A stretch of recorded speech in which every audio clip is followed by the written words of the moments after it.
Hey guys, welcome to Taste This TV. I'm Chef Joe Ciminera.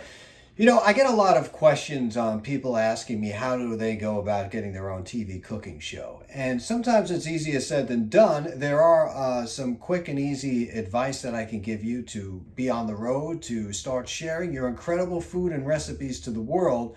But unless you approach it like a business, it could surely die out quicker than you think. Now, let's get started with what you need for a TV cooking show before we get into the basis of anything else. The business side is the most important side. For instance, to actually grow a channel on, let's take the most popular platform, YouTube, which is recommended because you can archive your videos, you can monetize the channel, you can do a whole bunch of good stuff. Before you can even dip your toe into the popular pool of YouTube, you have to have a couple of thousand subscribers. You also have to have 4,000 hours of watch time. So that's even before you can monetize your channel. And when you do finally monetize it, chances are it will go a little slower than you think in building up revenue. So if you're looking for this to replace your day job, you should know that it's going to take a lot of time, it's going to take a lot of effort, and it's going to take some talent to pull this off. Now, you can also work with brands. You can be an influencer. You can promote brands. You could use food brands. They pay you to advertise and endorse their products on your channel. And that's always a great thing, too. But you have to think like a business person. And not only do you have to have creative content for your show, right? You need to concentrate on how to, really promote good cooking. But you also have to figure out how you're going to make it a viable business so that you can leave your day job at some point. So to get started with a TV cooking show, you have to be somewhat very, very personable on camera. People have to love you. And if they don't see the love of the actual product coming through the camera, it's definitely not going to work out. So one thing you have to keep in mind is you have to be passionate about everything that you're doing on camera. That's number one. Number two, you have to be a little bit different from what everybody else is doing, right? Take a look at YouTube. They got some great cooking channels. Some of them are just unbelievable with the amount of effort that they put into those videos. This should just show you some of the competition you're up to. But you could maybe come up with something that's totally unique and blow everybody out of the water. You can, and maybe you'll make it into those Google algorithms that are onto the side there and launch your channel literally overnight. But it might not happen. And if it does not happen, you need to prepare to grow it. You need to prepare to be very consistent by uploading at least 1 or 2, I recommend 3 different videos a week, and keep them consistent on when you're rolling them out. So if you're rolling out Monday, Wednesday, Friday, be very consistent and let your subscribers know that they can expect another video at that point in time.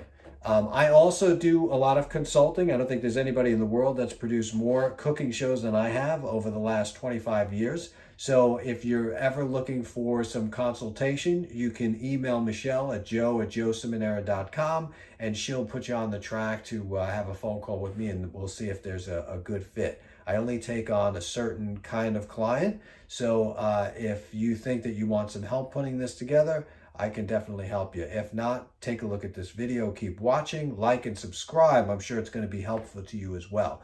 So you have a cooking show, you have a cooking channel, you have a cooking idea. Next thing you need is some kind of a background set.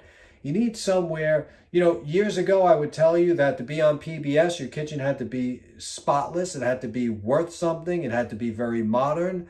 Now, with the birth of YouTube and everything else, I'll tell you that you could be cooking in a trailer home and it be messy as all hell, and that might be a successful YouTube channel. So it really doesn't matter what your background is, just let it be consistent with what it is you're cooking, right? So in other words, let's say you start cooking in a barn, but you're cooking Italian food. That might not go hand in hand, but if you're cooking some southern delicious cuisine or something like that, and it's in a country setting and you're doing an outdoor stay, that might be a great set for your cooking show.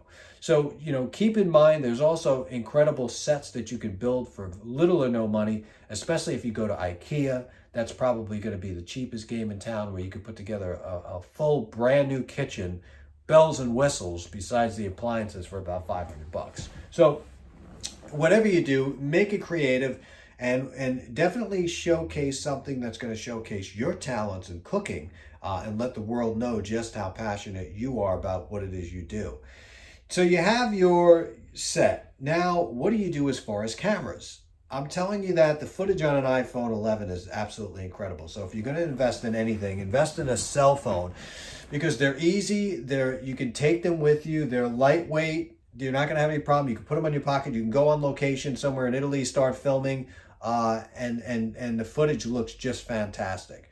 So I would invest in that. The sound is also very good with the camera. However, there are external wireless mics that you can buy that are compatible to the iPhone 11. There's also a boom. You could have separate audio using a Zoom or some kind of an external recorder, and you can have a boom set up just right over your head where it's out of the camera. So in other words, this would be out of the frame. This would be in the frame if it's a boom.